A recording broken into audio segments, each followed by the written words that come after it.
This podcast is an affiliate of BCW Supplies. The next time you need to restock on comic book bags, boards, boxes, and more, be sure to use promo code FSP to save 10% on your order. That's FSP for Flat Squirrel Productions. It helps support the show too. His abilities may be of Jor-El's blood, but it was his time in Smallville with Jonathan and Martha Kent and all the people there that made Clark Kent a hero. Now, in a Digging for Kryptonite event years in the making, we revisit the seminal, decade-long television series Smallville, starring Tom Welling, and how its reinterpretation of a legend cemented my fandom and brought the Man of Steel into a new era. The final act of a Superboy fan journey is at hand. These are the Trials of Smallville. Welcome to a special bonus edition of Digging for Kryptonite, a Superboy fan journey. I'm your host, Anthony Desiato. Earlier this week, in part 6 of the Trials of Smallville, Krypton Report host Tyler Patrick and I discussed Smallville's adaptations of the major Superman villains. We discussed Brainiac, Zod, both General and Major, Bizarro, Doomsday, and Darkseid. It was an epic conversation, and we had even more to talk about. So now, in this extra edition of the podcast, we are going to discuss the other villains adapted by Smallville over the seasons. And we're going to start where Smallville started, with the season 4 episode Jinx and its somewhat questionable adaptation of Mxyzptlk. So we make it 3 seasons and change into the show, with nary a traditional Superman villain to be found, with the exception of Lex Luthor, obviously. We did a whole episode on Lex, and we talked a bit about Lionel, but it's not until the season 4 episode Jinx where we meet our first true Superman / DC Comics villain in the form here of Mikhail Mxyzptlk, who is this Eastern European foreign exchange student who has the ability to control the odds. And he uses this ability to set himself up as the bookie of Smallville High, who Chloe is writing a story on. Before I go further, your view of this interpretation, I guess then and now, did your view change, or has it been consistent? What's your take on all this? It's like in my mind, if I just call him like the bookie or like Jinxie or something, it's fine. But to actually try to throw on that label of Mxyzptlk, I'm like this, and I'm thinking about, okay, this was season 4. So this would be 2004, 2005 era. When, we hadn't hit Batman Begins yet, where all of a sudden everything has to be this grounded reality. So it really makes me question, why did they even name this character like this? Dude, 1,000%. That was, you and I are in lockstep on this, because that was my takeaway. It's funny because over the years, I've had kind of a sour opinion of this episode. And a couple of nights ago, I went back and I watched it again. And I said to myself, this is actually a solid episode. And it really brings to the forefront all of this tension between Clark and his parents about playing football, because this has been hanging over them for just a few episodes. In my mind, I always thought his season 4 football run covered more episodes, but it's really just a few episodes where he's actually on the team playing football. But it really brings all of that to a head and leads to some great moments between Clark and his parents.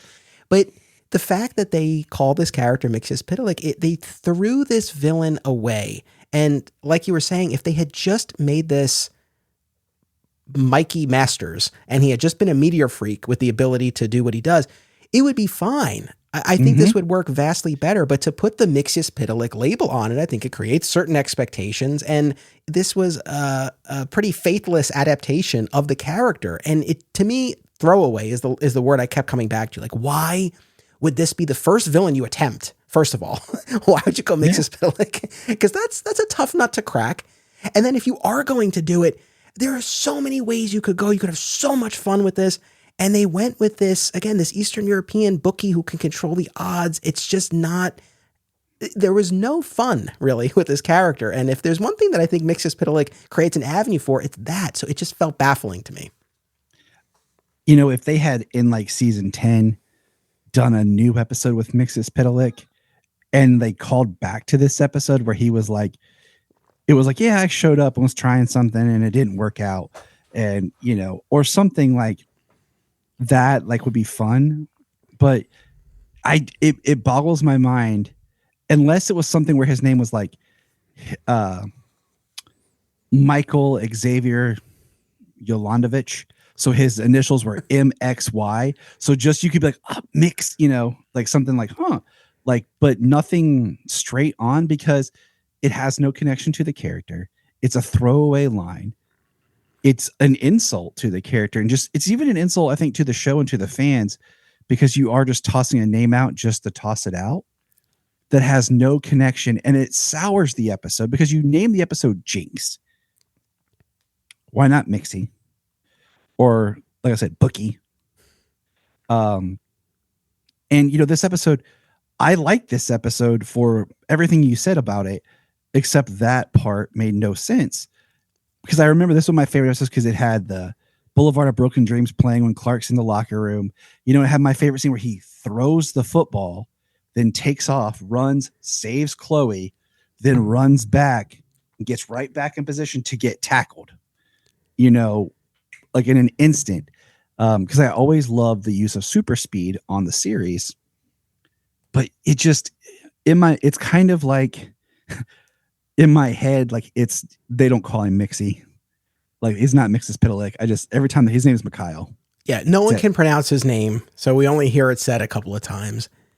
And yeah, it's just, again, baffling to me. This was not a strong attempt out of the gate here at adapting a DC villain. And whether folks have thought about this or not, I mean, really go back to that episode. And if you just kind of change the character's name, I think it makes the episode a lot better. And it works. I mean, that's the other thing. Having it be Mixus Pitalik really adds nothing to the episode. Really, it's the fact that he's this bookie who can control the odds. And in terms of how that manifests at the beginning of the episode, and we're not going to go through the whole thing, but just real quick, at the beginning of the episode, he's watching a game and he says, fumble. And so the Crows player with the ball drops it. And then Clark picks it up and he's running. And Mikhail says, trip. And Clark does. And what happens in that instance, not only does that make him trip, but he trips into one of the players from the opposing team and breaks this kid's collarbone. And it gets to the point where Clark's coach thinks he's on steroids, right? We have assistant coach Jason Teague questioning him about this. But in terms of where this lands in the emotional journey of Clark, again, we had all this business about Clark deciding to play over the protestations of his parents with this promise that I can be careful. I can not use my abilities. I can make sure no one gets hurt. And so now you have an instance where the Kent's worst fear is realized, where someone is seriously injured. And Jonathan is quick to really shut this down. And Clark has this whole point about, when have you ever seen me trip? Now, what I'm saying to myself is, wait, what about when you were with Alicia in the Obsession episode and you were tripping down her stairs? But anyway, he's like, when have you ever seen me trip? He's like, it felt like I couldn't control my legs, like something was going on.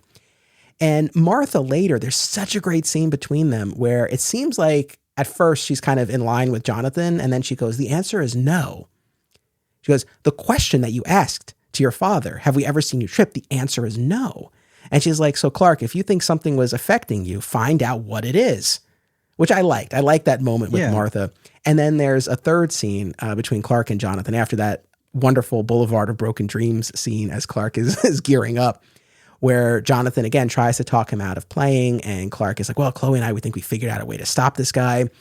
And that's really not enough for Jonathan. And Clark says, look, every time I shake hands with someone, every time I hug someone, every time I'm out there on the field, I have to make a conscious effort not to use my abilities, not to hurt someone. And it's me, it's my choice. I'm the one who ultimately has to decide. So this is up to me. And I love this moment where Jonathan kind of takes this in and you see him kind of fill with pride. And he says, you sound more and more like your father every day. I love that moment between them. Clark standing up for himself and Jonathan recognizing that and kind of regarding each other as adults, right? In a way that you hadn't necessarily seen in the earlier seasons. So I love that so much. So it brought a lot out this episode. What you said earlier about Jonathan when he was, and then Martha's response, I think that plays into Jonathan's fears and where he's just waiting on edge for Clark to have like this issue. Like he called it, he was the one, like kind of almost like the, I told you so, like he's ready for it. And yeah. So, I mean, I've always really liked this episode. It's just the whole Mixus Pitalik thing. Like, and I looked up the writer just to see like who wrote the episode, and it was a writer who did 66 episodes of Smallville. So you're just kind of like, okay, like, you were on the show and everything, but it's just one of those, like, somewhere down the line, someone should have been like, hey, let's just drop that. Like, it's not even a good reference to something. It's not going to work. Let's just call him. Let's make the joke that they look at his name and they go, you know what, Mikhail? Like, they don't ever say his last name. That's the ongoing joke instead of him saying Mixes. Yeah, and he doesn't even say it the right way because it's Mixyezpitalik, and he drops. There's one piece of it that's not totally there, but I'm really nitpicking here. But here's the thing: it's like, who is this for? Because for the casual audience, it would make no difference whether or not this was Mixyezpitalik. And for the initiated like ourselves, we look at this and we're like, that's not Mixyezpitalik. So I don't know who this is really for. I don't know enough about the background of this episode. I don't know if this has been chronicled anywhere, but I really do wonder, was this the instance where they said, okay, we're going to bring in Mixyezpitalik and this is how we're going to do it? Or if it was like, they had this episode and they said, oh, it's kind of like magic. We can call this Mixyezpitalik. I mean, I don't know. The only thing weird that I say is that why maybe it makes sense to have this be not a meteor freak is that him being this foreign exchange student is a major plot point, and it arouses the attention of Lex because this kid was selected for the Luthor Corp scholarship by Lionel. So Lex knows that Lionel had an interest in this kid. And that, that kind of fuels a bit of this as well. But I think there could have very easily been a way around this where you still could have had Lex in the mix. Lionel could have been he could have been eyeing this kid for some kind of domestic scholarship. He didn't have to be a foreign exchange student. He could have just been someone who was from Smallville and had been infected by the meteor rocks. But I don't think I'd be shocked if there were any diehard defenders of this episode. So I feel like we're probably preaching to the choir. But like you said, you would have expected them maybe at some point down the line to kind of tidy up this bit of business, not unlike Supergirl did. And you're more well-versed in the Supergirl series as well, but we got a second better, I would say, iteration of the Mixyezpitalik character when they recast him as Thomas Lennon, right, for the 100th episode. Thomas Lennon was great. Like, because the first version was very off. I can't remember the actor's name, but he had played, I think, the genie on, like, Once Upon a Time or the spinoff Once Upon a Time or something like that. And he was too, I don't know, it just didn't feel right. And then we just jump in. When we got the Music Meister episode, the crossover between Supergirl and the Flash, that felt more like a Mixyezpitalik. And then, like you said, the 100th, they brought Thomas Lennon in, and they even referenced the other version that was him, doing something different. And it was so much better because he had that better energy and just, you could kind of see, and he was fun and everything. So, and I mean, he's a, what do you call it? He never reappears. No, which is another problem that I have. And I've been complaining about this over recent episodes when we talked about Lex and we talked about the heroes of the DCU, because at the end of the episode, Mixie's abilities have been permanently disabled, seemingly, by this frequency that Chloe is able to emit. Because they realize, Clark and Chloe in their research and investigation realize that locusts are a weakness to Mikhail and his people because of the frequency that they emit, and she's able to mimic that with the device she obtains from her uncle Sam Lane in this case. But at the end of the episode, Lex takes Mikhail to level 33.1, and there's this whole line about what's lost can be found again, and you're not alone. Right, and it's bright light as they exit the elevator, and it's like, oh my god, like they're in level 33.1 with all the meteor freaks. One day we're gonna get this great big battle with the meteor freaks. I can't wait. It never comes. It never comes, which I've been complaining about in these episodes. But this was teed up for some sort of subsequent appearance that was just not to be, which it just further aggravates me about this episode, because that might have been a way to redeem this.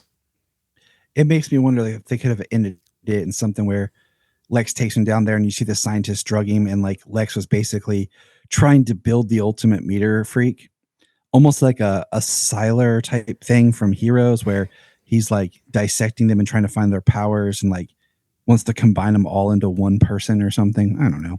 Just something to where you're like, that sucks. And he's off the table. But yeah, leaving this dangling thread.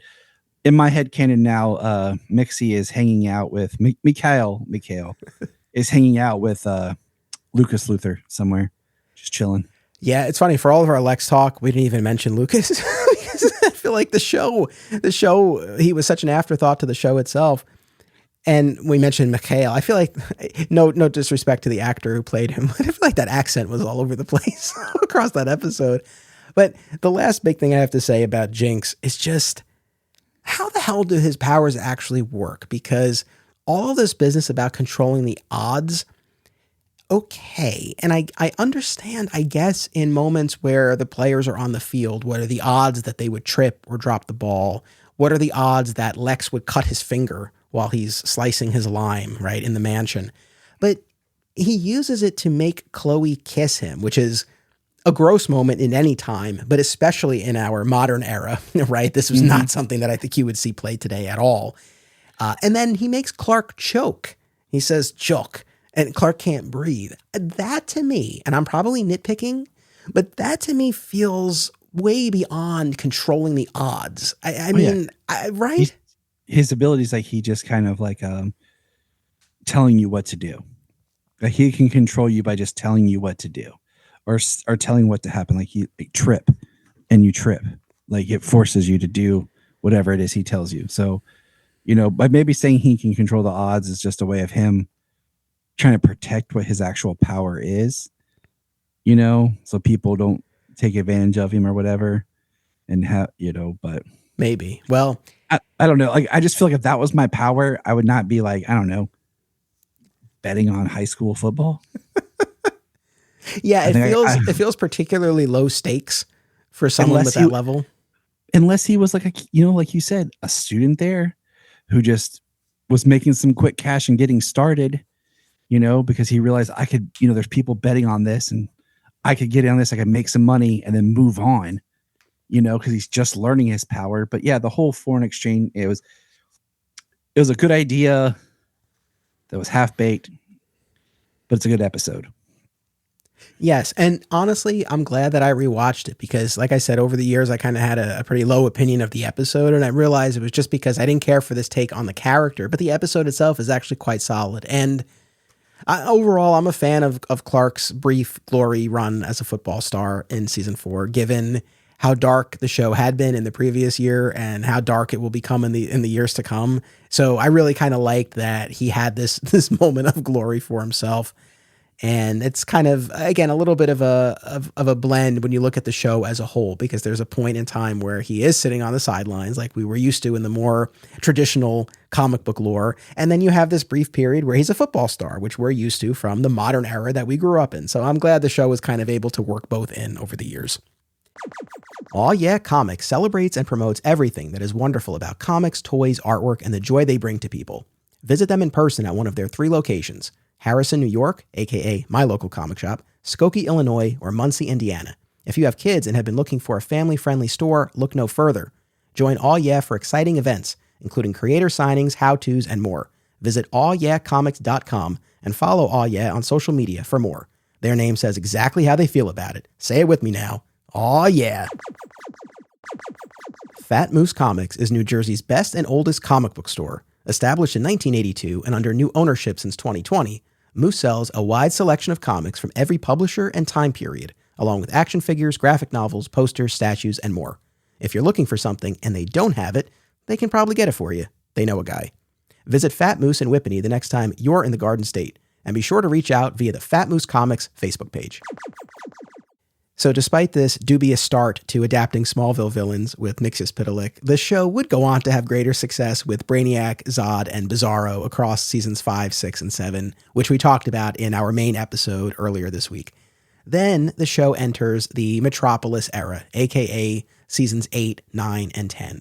And each of those seasons featured a primary antagonist, a season-long adversary. Doomsday in season 8, Major Zod in season 9, and Darkseid in season 10. And once again, we talked about all of them in our episode earlier this week.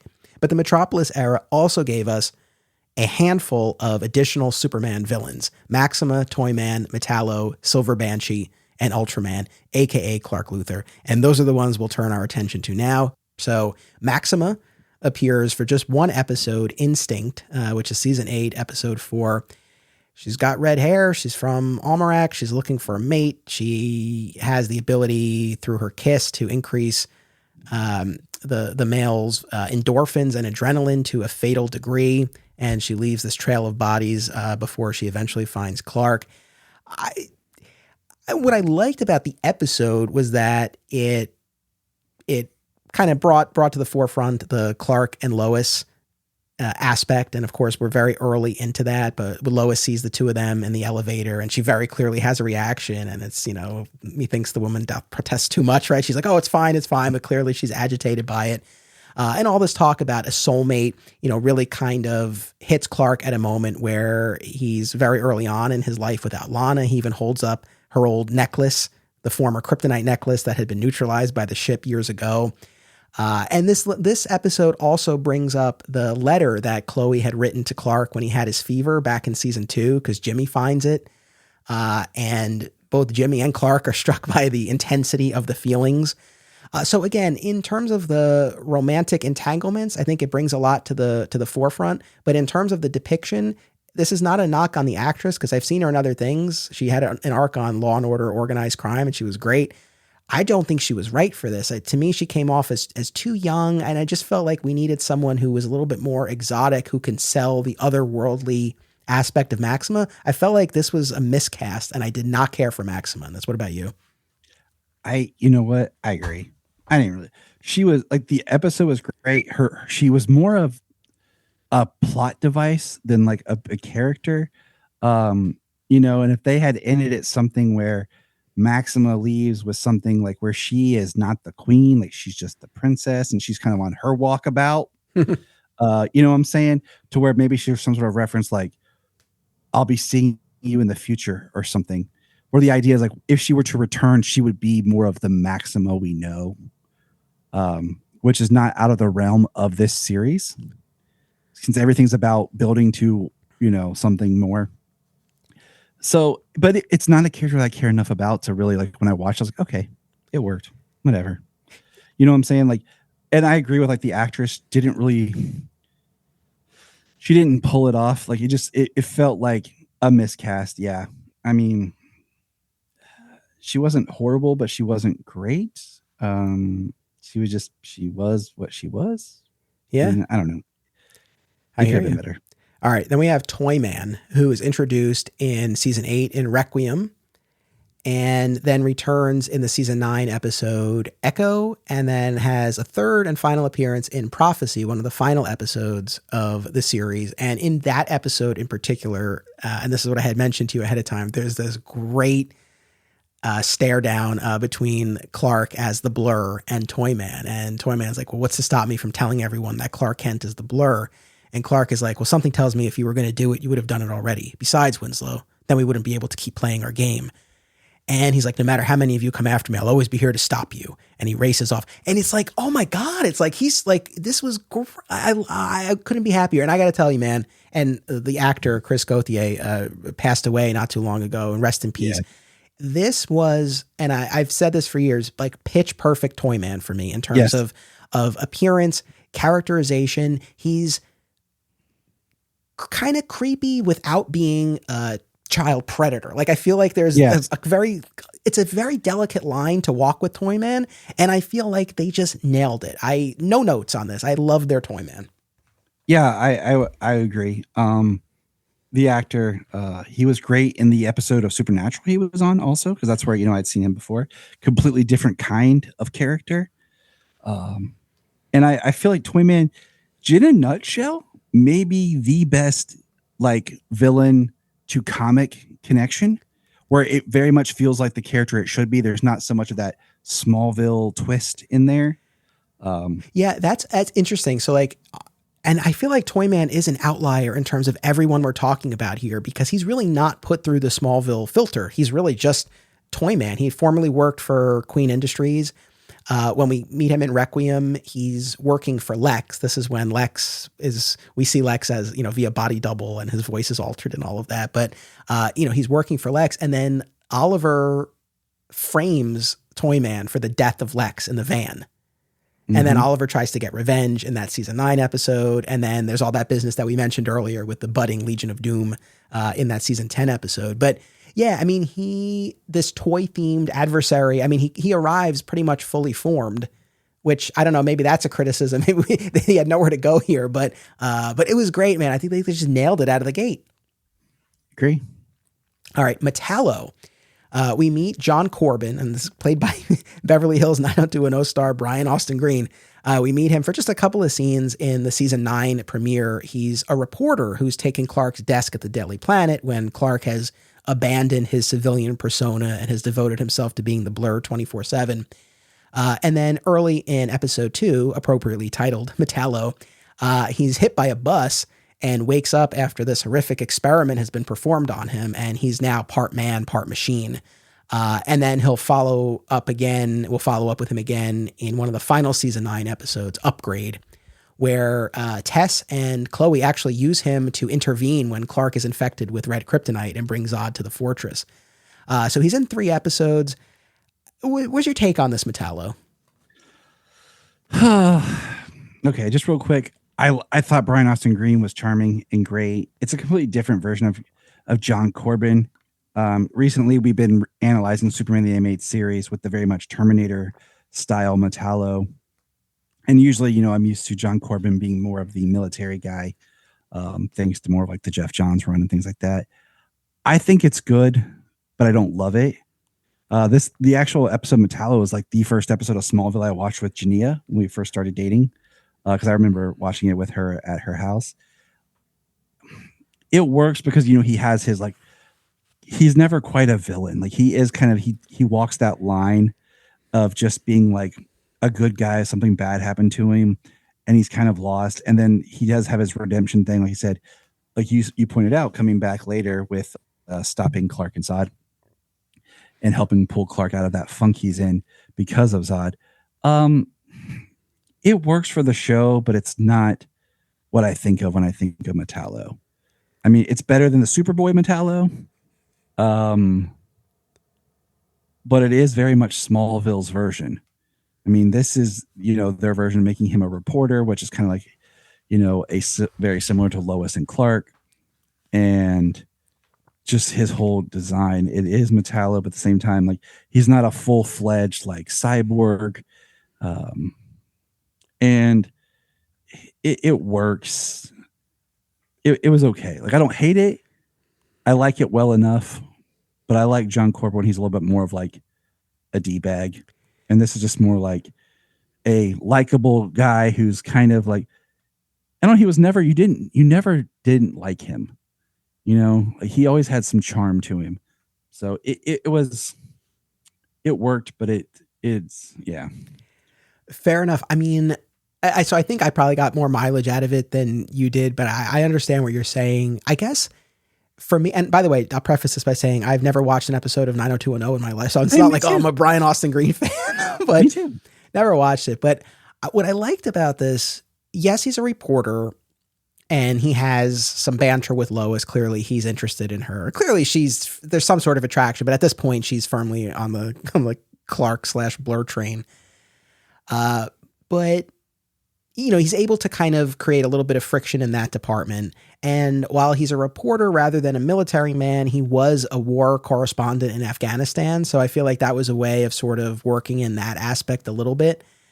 I like the sympathetic backstory that he had lost his sister. She had been murdered a few months ago and he blamed the Blur for not being there to save her. And now here he is plastering his symbol all over the city. And I think this is, maybe I won't say the first, but I think an early instance of what would really kind of explode in season 10 about this anti-vigilante sentiment. So just kind of this notion, not everyone is so enamored with the Blur and him taking matters into his own hands and all of that. I felt like they did a good job with the body horror aspect of it. No, they didn't go as far as maybe they could have, but I liked the look of him as Metallo. And in terms of how Corbin becomes Metallo, we've seen different iterations of this over the years.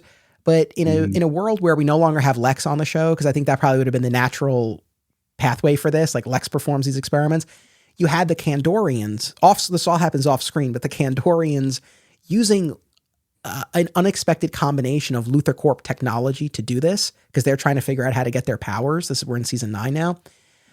So I don't know. I feel like it kind of was able to weave in a few different threads here. But overall, I found him a sympathetic figure. To your point, maybe too sympathetic. Maybe that's not what it should be. But what's funny is very recently in Action Comics, the Philip Kennedy Johnson run, we got to see some redemption for Metallo. We got to see some backstory. We got a lot with his sister. So I think that made me appreciate this take on the character even more. So, for me, I was really pleased with this, and unexpectedly so. I think when they announced Brian Austin Green, I was probably like, "Oh, it's gonna be terrible," but I liked it. You know what really could have like twisted the knife though, is if his sister had been on the streets of Metropolis during Doomsday, and Doomsday killed her after they split Davis and Doomsday before Clark got there. Because Doomsday's tearing up the streets and everything before he gets. If that's when she was murdered, because then that would just twist it even more into Clark about the whole mishandlement of that situation. And here it is once again coming back to haunt him. Yeah, for sure. And then again, the fact that he comes back and he ends up playing a pretty heroic part in that episode when Clark is on the Red K. I thought that was a cool use where you bring someone back and Lois helps him, and I liked his little arc that we got over these seasons here. And then our final little lightning round one, Silver Banshee, who appears in the season 9 episode Escape, when Clark takes Lois to a bed and breakfast to have some alone time. Unexpectedly, they run into Chloe and Oliver, who have recently begun their friends with benefits arrangement there. This is where we get the discussion between Clark and Chloe about how he's even able to have sex with his powers. And he talks about how he's been training at the fortress and he can manage his abilities better. And now he's in control of everything. Of course, they don't end up getting to consummate their relationship at that point in time because we have, I don't know if it sounds like I'm reading. I'm actually not reading. I do have some notes here. I don't know why I want that credit, they do get interrupted because we have the spirit, the Silver Banshee spirit that escapes from a portrait when Lois inadvertently rips a hole in it. And so this Silver Banshee, who had been betrayed and cursed to kill men upon her return, jumps from host to host at the bed and breakfast, including Chloe, including Lois. And eventually, while possessing Lois, manifests kind of that full Silver Banshee form before Chloe burns the portrait, because as you and I know from Supernatural, baby, fire, man, you burn the bones, you burn the artifact, whatever they're connected to, you're good to go. I did not care for the Silver Banshee. I don't know. What about you? What's funny is I love the episode. It's actually one of me and Jania's favorites, like to watch, because a couple of years ago for Superman Day, her and I did a whole discussion on the episode. So the episode is fun. They made it more of a generic kind of ghost story possession. Like, I'm so curious, actually. I'm gonna look up the writers. Like maybe they worked on Supernatural. Because at this time in the later Smallville, you have Supernatural and Smallville, running concurrent with each other and sharing nights and everything. But as far as the character, I did not like, because I feel like this is a Superman villain that's actually pretty rad. And the more I've read recently, her story, I feel like they're like almost an afterthought. Like, hey, what villain haven't we done that we could throw in? Silver Banshee. Because they don't even make her a real character. She's a ghost spirit. And and I hate that she possesses Lois, and it comes cliche like, oh, she possesses Lois and turns Lois kind of into, the proper. So, because, we see that again, like, oh, Lois got possessed by Feora. Lois gets possessed by Isis. It's just one of those, like, we have to have one of our contracted stars, because we can't pay to have a full actor. Like, we couldn't even use the actor who was the descendant running the hotel. Yeah. Because, she's just like a day player or whatever. And I just feel like it was a complete waste of the character. Her look is okay. Wait, she plays when Lois transforms. It is that other actress, no? Is it? I'm almost positive. And I think that's how she's credited in IMDb. She's like whatever McDougal / Silver Banshee, I think. Well, I'll double check while we're doing it, because to me, sometimes it looked like Erica in makeup, but I could be completely wrong. I'm not infallible. Okay, people, I'm not perfect. But it still stands that I feel like she should have just been Siobhan. Yes. And she should have just been evil, like, and been the actual character, not this. Yeah, it's under Maggie McDougal / Silver Banshee. So you are correct. I was mistaken. But then it has Chloe Sullivan / Silver Banshee, Lois Lane / Silver Banshee. Oh, okay. Well, So maybe we're right. I don't know. I don't care actually, but it just feels like what could be a really great character, especially with the fact that her whale is supposed to affect his super hearing, like we saw recently in the comics and things. I just feel that this character was very thrown away for something that should have been a more prominent. You could have made a really awesome actual Halloween kind of like episode. Like me and James a couple years ago read a really great Silver Banshee comic that takes place at Halloween, um, of Superman. I just feel like you really could have done something. Like if you could have done the same Getaway episode with the McDougal Inn, and then that's plants the idea that Silver Banshee exists or whatever, and then done a properly really good Silver Banshee, almost like a two-parter kind of thing.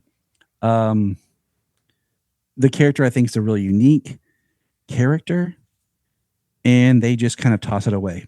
And with also saying that we have not got a really good Silver Banshee live. Even the version on Supergirl, I felt had its faults, and I won't go into all that, but I think it really is an interesting character that has a lot of mythology and a lot of lore behind their existence that was just kind of tossed in there because you could have done just a spooky, if you wanted to, possessed story, very much in, like I said, the vein of Supernatural, like a ghost, and that could have been fun for them to solve. But doing Silver Banshee as a ghost and then it just being a one and done is it's a disservice to the character. So I yeah, agree, man. Like my appreciation for the character has grown a lot, especially the recent Joshua Williamson Superman series where she's had this shot at redemption. So I would have liked for kind of a proper look at the character. I don't think this gave it to us. It did feel kind of thrown away to me. We reference the television series Smallville a lot around here, and there's one Smallville rewatch podcast that's always at the top of my queue. Always Hold On to Smallville, hosted by our pal, Zach Moore. Zach and his guests bring tremendous insight, passion, and humor as they discuss each and every episode of the series that ushered in the renaissance of superhero TV. Listen to Always Hold On to Smallville wherever you get podcasts, and keep an eye out for the other shows under the Always Hold On to banner, including Arrow, DC's Legends of Tomorrow, Superman and Lois, and Star Wars. Filmmakers and movie fans alike should be sure to attend these film festivals: Brightside Tavern in Jersey City, Hang On to Your Shorts in Asbury Park, Point Lookout on Long Island, and Round Reel in Bloomfield, New Jersey. Take it from an alum of two of them. Submission information for filmmakers, as well as details about the festivals, can be found at filmfreeway.com. Follow the festivals on social media for news about events, discounts, tickets, and more. Also, listen to the Hang On to Your Shorts and Cullen on Film podcasts available via a shared universe network. Now, last but not least, we have Ultraman, aka Clark Luthor, who appears in a pair of season 10 episodes, Luthor and Kent. Now, after years of playing different versions of Clark, Red K. Clark, Kal-El, Lionel in Clark's Body, Bizarro, Tom Welling had one final opportunity to play an alternate version of the character. In this case, a Clark who had been found and raised by Lionel Luthor rather than the Kents. Again, it takes until this season, but we do have alt-Earth, alternate realities, Yeah. different Earth. Tess inherits this mirror box, this Kryptonian mirror box from Lionel. As much lore as there's been on the show, there's yet more that pops up. And when Clark activates it, because of course that's what you do. As soon as you find something you don't know what it is, you just twist it around and see what happens. And he switches places with his counterpart. But essentially what we find out is that on Earth 2, Clark was found by Lionel and raised by Lionel under his cruel rearing. And I mean, let me just ask you just your view of Clark Luthor generally, his characterization, his objectives. What stood out to you about this? Do you like, I mean, and again, when we say Ultraman, I mean, I guess it's Ultraman. I mean, it's like an alternate world Superman who's bad. But again, this was another one where I feel like they kind of just threw the name on him. Yeah, they threw the main. They could. This is, I feel like the writer is not understanding everything, because it should have been Earth 3. Because I always hate when they're just like use alternate Earth, because Earth 2, as we know, is more golden age-ish. But like my biggest thing with the whole Clark Luthor thing was always like his name would not be Clark.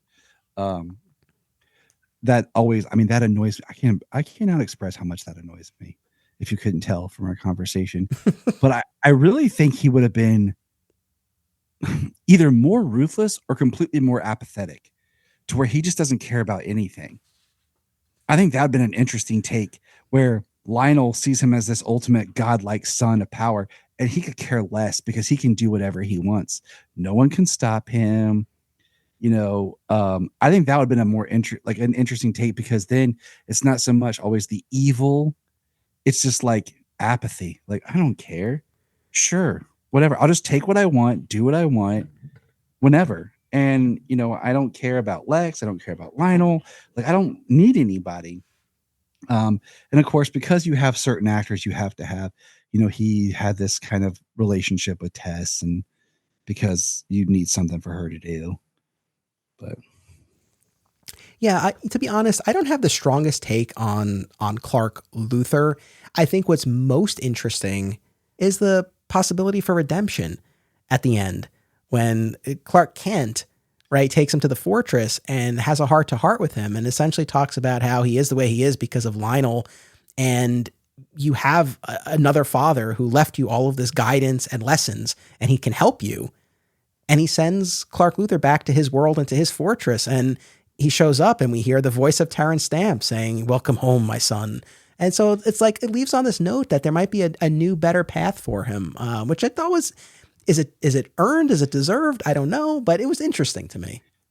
I agree with that, because Ultraman in himself is not exactly Clark.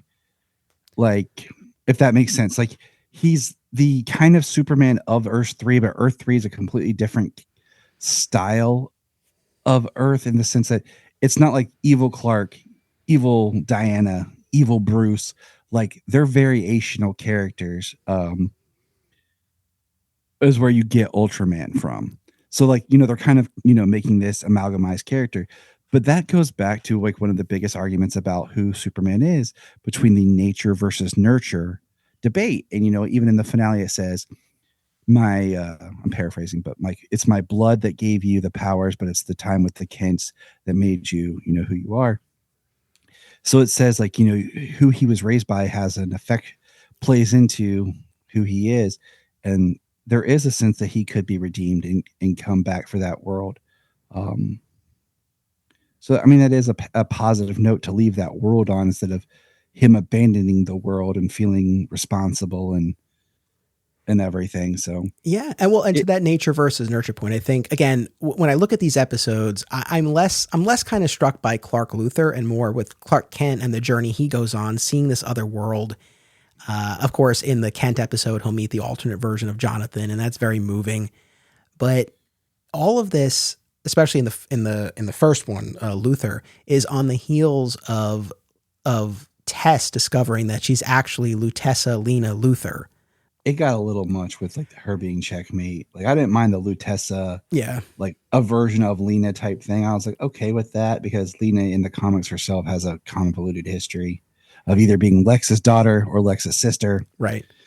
Right. So I think with Tess, let me just say, I really like the character. She had big shoes to fill. And I think Cassidy Freeman, the performer, and Tess, the character, really brought a lot to the show in those final seasons, especially because I don't think the show really had a clear sense. I think she was meant to be this amalgam of Miss Tessmacher and Mercy Graves. And again, I think there was a lot that they added after the fact, and the extent to which it all kind of ties together, your mileage may vary, but I thought she brought a lot to it, and I think they really ultimately made her a sympathetic character. But at the outset of all of this Clark Luthor business, she's discovered she's Lionel's illegitimate daughter, and before Clark knows this, he has this whole line where he's like, "Luthor blood, it's poison," right? And this is really sitting with her, and Clark now goes on this whole journey and realizes Tess's parentage and all that, and realizes it's not the blood, it's the man, i.e. Lionel. Right now, I not to nitpick this too much. Obviously, Lionel played a massive role in how Lex turned out, but at the same time, it wasn't only Lionel. I feel like they got a little bit reductive here, but I might be splitting hairs a little bit. Well, I mean, we know that mental illness and his mom had issues. Yeah, and that played into Lex, and you talked about that before, about she killing her own baby. So his mother was not sound. Tess is another example of, she wasn't raised by Lionel. Right. And I think part of that helps play into, like you talked about before, about him ultimately getting to save a Luthor. And there you have it. So between these 2 episodes this week, we covered just about a dozen of villains adapted by Smallville over the course of its run. Overall, probably a little bit more of a mixed bag than the show's adaptations of DCU heroes, which I found to be pretty strong and consistent throughout. On the villain front, I think we had a few more misses, but overall, some really interesting, intriguing, strong takes that, if nothing else, gave us a ton to talk about. So my thanks to the audience for joining us for both of these episodes, and to Tyler as well. Please make sure that you check out the Krypton Report podcast, available on all major podcast platforms and YouTube, and on all social media channels as well. This coming Tuesday, the Trials of Smallville will conclude as I welcome back Always Hold On to Smallville host Zach Moore, and we count down the top 10 episodes of the entire series. You don't want to miss it. Thank you as always for tuning in. And of course, remember, it's about what you do. It's about action. Be sure to check out our sister podcast series, Another Exciting Episode in the Adventures of Superman, an episode-by-episode breakdown of the classic George Reeves television show, available wherever you get podcasts. Please join us on social media, become a patron, and subscribe, rate, and review today. Links are in the show notes. Thank you all.